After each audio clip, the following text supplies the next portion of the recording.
welcome to this edition of the Print's soft cover.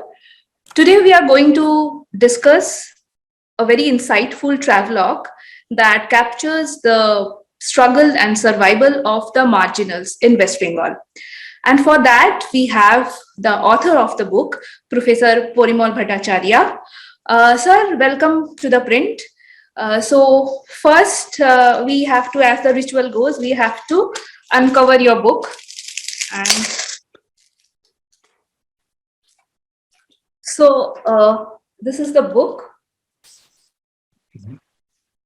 And as the title says, Field Notes from a Waterborne Land.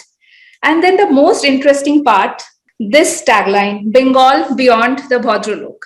So I would like to open this conversation with you, sir, with this tagline, Bengal Beyond the Bhadralok. To me, to anybody who is a Bengali, I am a Bengali. So we have grown up hearing about Bengali Bhadralok. And this tagline, somehow it aware of the people who probably live beyond the colonial capital of the state. So, sir, I will request you to talk more about it. Actually, yes, for quite some time, particularly in English writings all over India, we find that the Bengali identity hinges, so deeply on Bhadralok. So whatever we project ourselves as Bengalis, we are the Bhadraloks. Bhadraloks, actually by Bhadralok I mean mostly upper middle class, educated, urban, and most of them are Hindus and upper castes as well.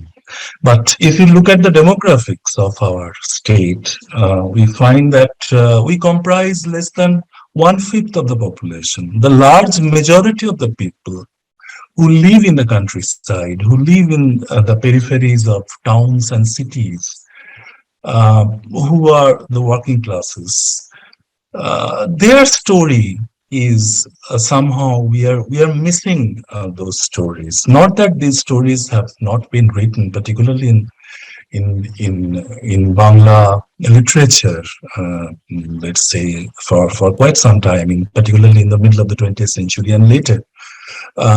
They were very much present, but for the last, let's say around a couple of decades, we find that their stories are somehow being silenced, getting lost. So in my book, I have tried to focus on this story, this big story, and their struggles, their lives, their aspirations, and all these things. Being conscious that I come from the Bhadralok community, and so that part is always there. So the distance is always there. But I have tried to tell these stories of the marginal class, of the working class, as you said. Yes, working classes, the marginal classes. Yes, sir. When you start your note starts with this one report that you had read in 2003 or something, where you are saying that you were intrigued by this figure, that school dropout, that invisible children. So you have written that 80% children, they somehow dropped out, their primary school dropped out.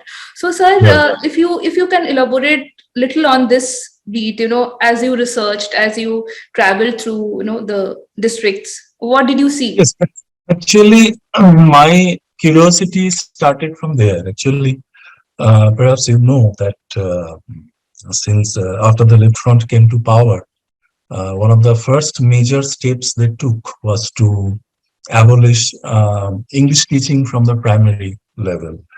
And it was, on looking back, it doesn't look a very radical thing that they were doing. Actually, they were implementing some committee recommendations that had taken that was tabled earlier before they came to power. But during the 80s, when they did that, all hell broke loose, and for the next 2 decades or more, the entire controversy related to this abolition of English teaching at the primary level was there. 3 committees were set up and all these things were being done. And I was naturally interested in my college days and later in my university days. And when I went to teaching, I found that this is the big debate. But this huge story that 80% of the, and that was from government's own statistics Data, yeah. that was published in 2004 or 2005. I don't remember Yes. that around 8 of the 10 children who enroll in at the primary level drop out before they reach the secondary level.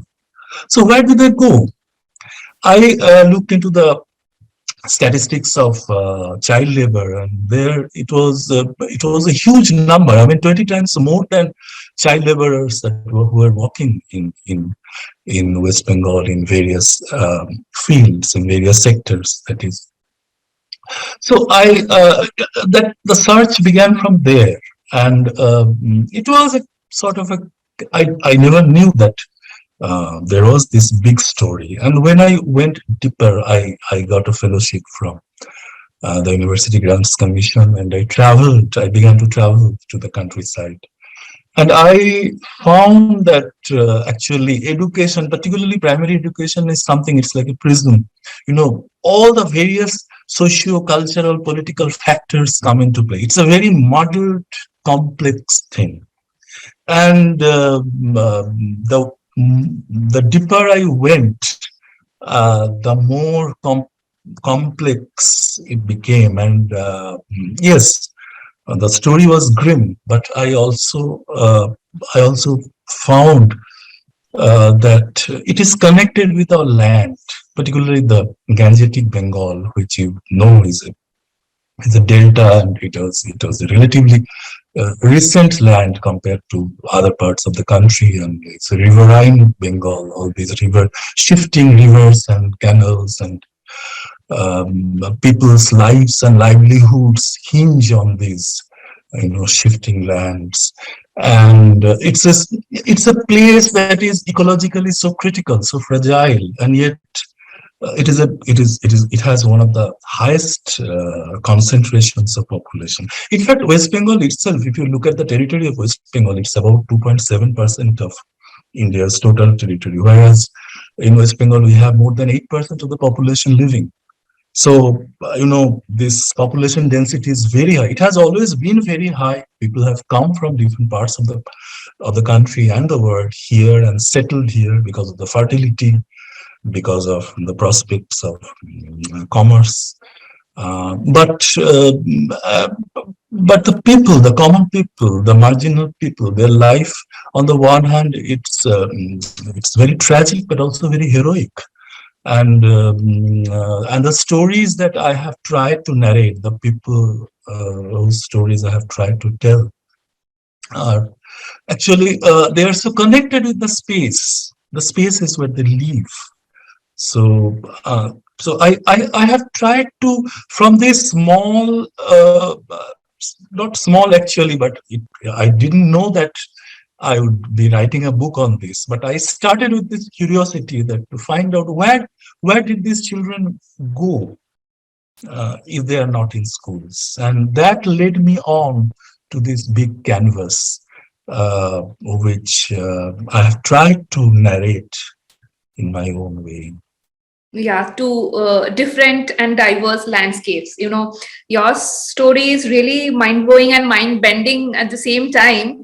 And like the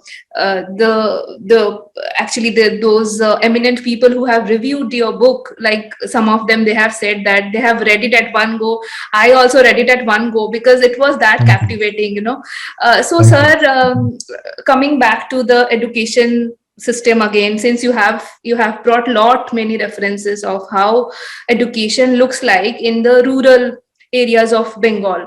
So there you have this references of private school, government schools, and of course this abolition of pass fail system and barring English. And then you have also mentioned about a family, about a mother who wants her kid to study in a private school because there he or she will learn English. So they can they can slog the whole day, they can earn whatever little, and they are going to spend it on that English medium school. If you can like little elaborate on that, how it looks like in a village. As I was telling you in the beginning, that from the 80s, this controversy, huge controversy, started about abolition of primary education. And if you look at the early 90s, when the market reforms were happening, the liberalization was coming. And I think English was restored in around 2002 or 3. I mean, after a gap of 20 years. But that is the But by in standards in are class 5, in class 6.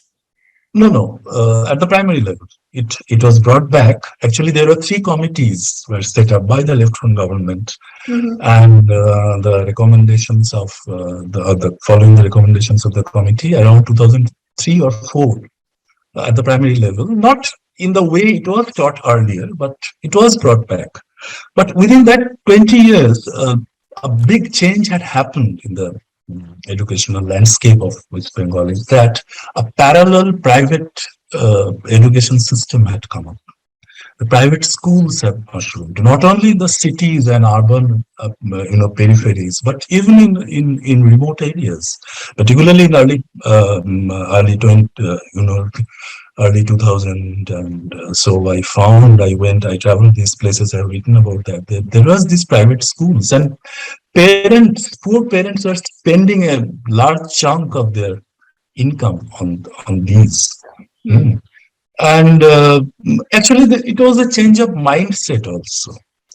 That it is very difficult to change mindsets that way. Although later rectifications were made, midday meal schemes were implemented in a big way in most of the schools. The Mm-hmm. girls' toilets were made due to some of the central government schemes and all. But this parallel system, it continued. Mm. And that is the situation which we see now, actually.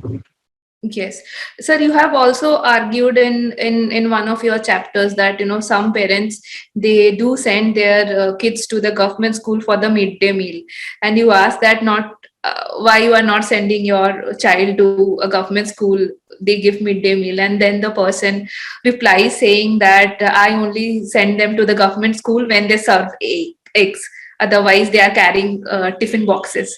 So not even the midday meal or something like that, that also failed in luring, children in the villages to government schools.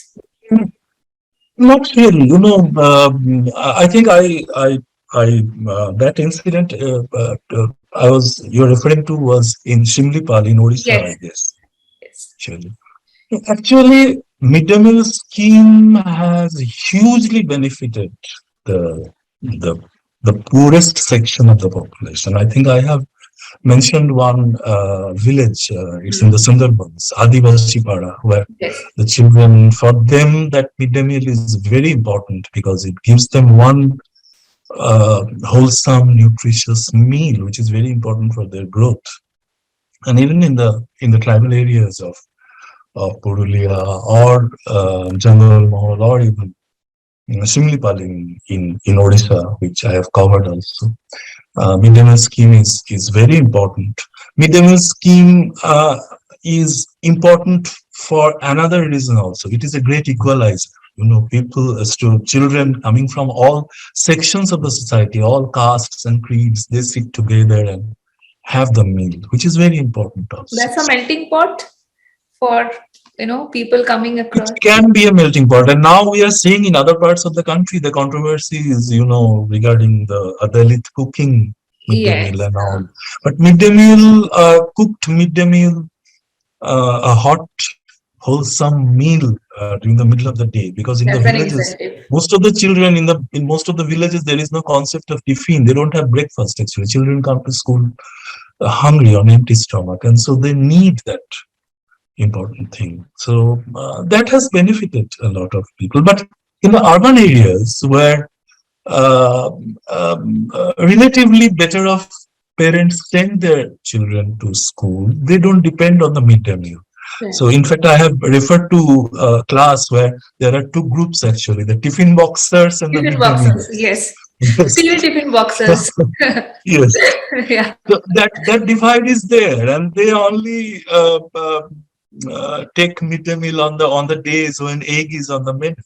Yes. So that is there. Actually, in a country like India, even in a district, in a state, or even at the district level, there are such diversities that no one centralized scheme, can be effective in all aspects. There will be these gaps and loopholes will be there. But the most important thing is that yes, midday meal is very important. It's very crucial, and it has brought, particularly, it has been noticed that effective implementation of midday meal scheme has checked the dropouts, particularly in the weakest sections of the population, which is very important. Yes. Mm. That's Uh, why in West Bengal, you must have read in the newspapers that during the last 2 years, when schools were closed due to COVID, mhm. the midday meal rations were distributed to the school children, which is a very important thing because that needs to go on. Yeah. Sent to their homes. Yes. Right, right. Yes.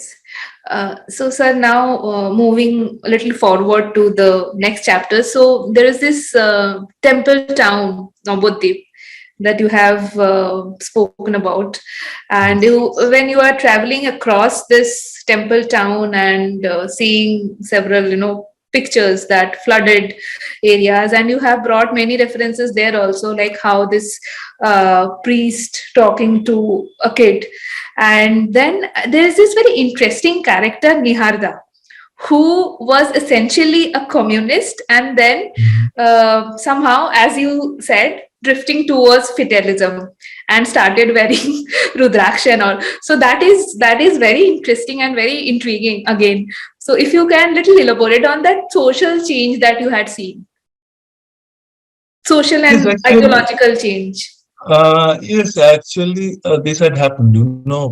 Niharda, which is actually, many of the characters. I think I have written it You on the have preface written, yeah. also that, yeah, I have, somehow worked a bit on them, not just to mask their identities, which is important, but also for, sometimes you need to do that kind of thing to make something effective and readable. So I have taken some liberties with Niharda also, but of course there is a person. But His that name is not reflects a social Niharda. and ideological change, sir. So I want to know about that. Yes, yes, yes. Actually, in the 70s, 60s, and 70s, people like Nihardas were attracted to communism, the radical communism, the Naxalism. I have seen them in our earlier generations. And many of them had strange metamorphoses. They later on given up. Actually, some of them have become turned into. In fact, some of them have become, Hindutvawadis as well. As Yes, well. So yes. From actually, yes, that is really radical. there, but that's true. There has been these shifts, but you may ask them that why Why? such a strong, yes, why such a powerful, such a strong Marxist ideology couldn't hold back people like Niharda? Why did they drifted And to that how? kind of How? fatalism, and how? Yes, How? how? Uh, uh, uh, maybe I don't know. Maybe I haven't thought about that in that way, but definitely yes. More than 3 decades of communist rule in West Bengal had many sort of after effects, and many of them were disenchanted in many ways. People like Neharda, although I have also written about the 3 decades of. But there is another character you can also relate to him. That is Kaka, who is Yes, Anil Kaka, who I was was just a coming to that. yes, who was a staunch communist, but he left the party Hmm. CBI when it came to power. But Hmm. he had something to say about the contributions these communists had made, Hmm. particularly the land reforms and in a situation where actually, you see, in West Bengal, leftist leftism had a historical root because after the partition took place in Bengal, there was this huge influx of refugees, and we have the land shortage of land and all, and so this the left movements gained in strength with these refugee movements and the consolidation of the refugees and all. And after nearly 3 decades of left rule, after the extensive land reforms and many of the things, the resources, uh, this somehow that steam somehow was gone after in around 2000 or so, and that may be a reason why people like Niharda become fatalists, or people like Anil Kaka Hmm. became disenchanted. But yes, Niharda had the Rudraksha beat, but he also had his Communist Manifesto and his in his home he had the photographs of Karl Marx and Lenin also. So both coexisted actually in that So sense. he was trying to put Karl Marx and Rudraksh together, like Yeah, yeah, yeah, red and absolutely. saffron. Absolutely, absolutely. In a very Indian, in a very Bengali way, you might say. The Yes. way you have indigenized food, a lot of, a large part of our cuisine is actually this kind of fusion from Right. outside influences and all. So, in that way, You know yes. that portrayal of that character Niharza, the way you have portrayed him, sir, it strikes a chord. If you are a Bengali and if you understand Bengal a little bit, so it will surely strike a chord that okay, these are the communists we knew, and now they have become this, and that expression drifting away towards fatalism. Now I will I'll come to that term fatalism. Why fatalism? Actually, Niharda was into disaster photography later in his life, as I told you. Actually, he used Yes, to work right. in Soviet days. Again, Niharda was not his real name, of course, but he Yes, used to yes. work for. Talking about the He was character, huh? exactly. He used to work for Soviet Desh, and Soviet Desh closed down after Soviet Russia disintegrated. It And the was in fall of 89. Yeah, USSR and the 89, 90, I guess, 1991. Soviet based offices were closed and Niharda lost his job. But Mhm. he was a good photographer and he did freelance photography. And he developed a sort of this hobby of rushing to places wherever there have been disasters. And particularly in West Bengal, as you know, now this has become very frequent. We have these cyclones and floods. In fact, almost every year we have floods in some Hmm. parts of South Bengal, particularly in September, late September or so. And Niharda, people like Niharda would rush there, and he had amassed an archive of such disaster photographs, and that somehow I think made him a fatalist. Maybe it was also a throw up of his family background because Hmm. his parents are very religious. They had in their home they had a temple. They had this kind of thing. So maybe that was also there. So So there are certain coinages. Like the next chapter, you have titled it as radical aspiration. yes.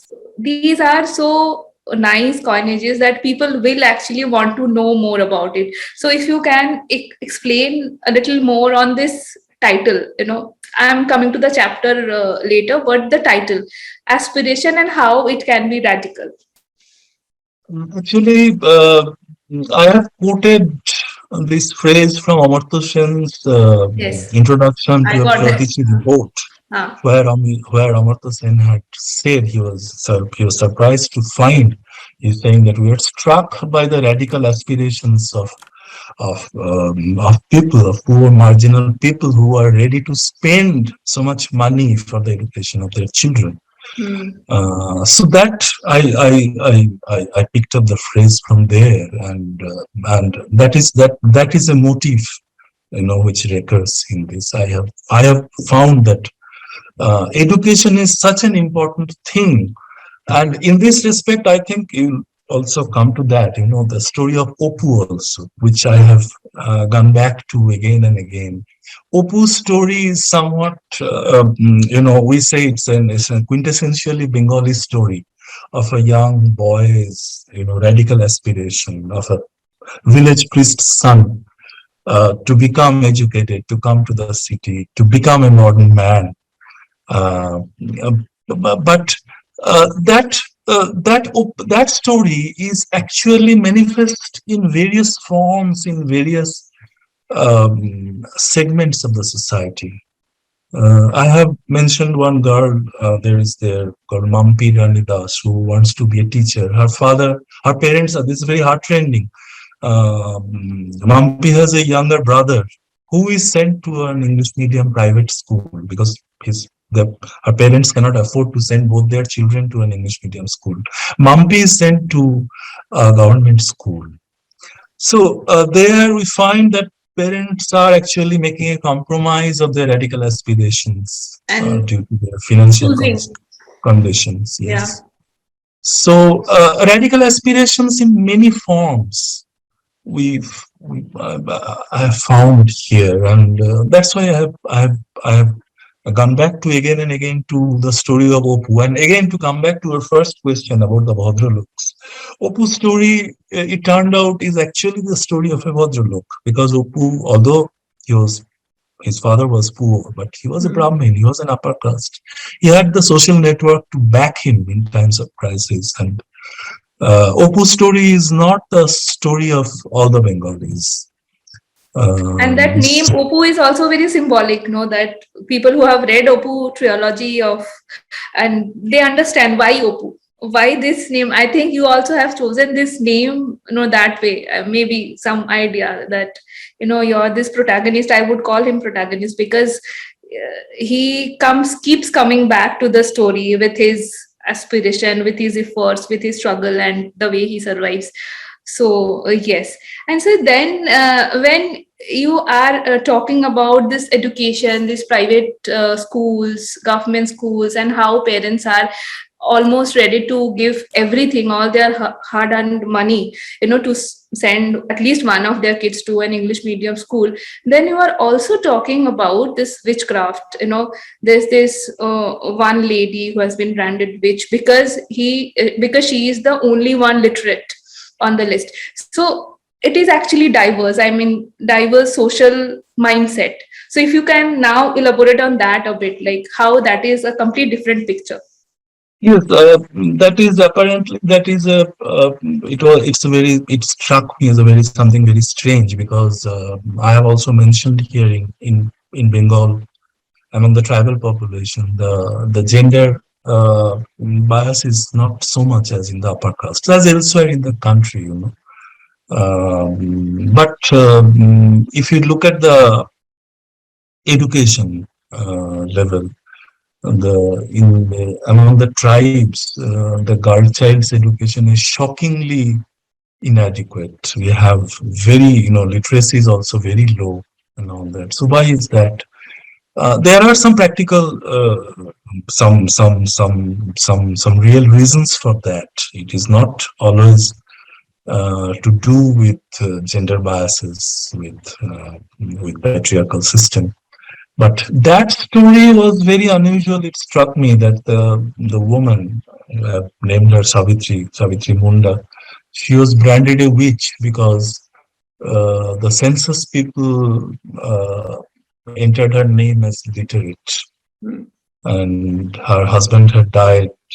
Actually, the women are branded witches for some set of reasons which are in many cases similar. I mean, she had some a parcel of land which others wanted to grab, and she had nobody actually. Her children also died. Her husband had died, so they wanted to grab the land. She was branded a witch. But again, that story tells us that you cannot generalize. I mean, there are these. We most of the times, I'm not a sociologist or anthropologist. I'm a student of literature. I tell I'm telling stories in my own ways of life of real people. uh, what is the thing that we go with certain preconceived notions that, well, tribal society is like that. I mean, this kind of thing. But we will always find things or patterns which you cannot fit into. And that story, Savitri Munda's story, is like that.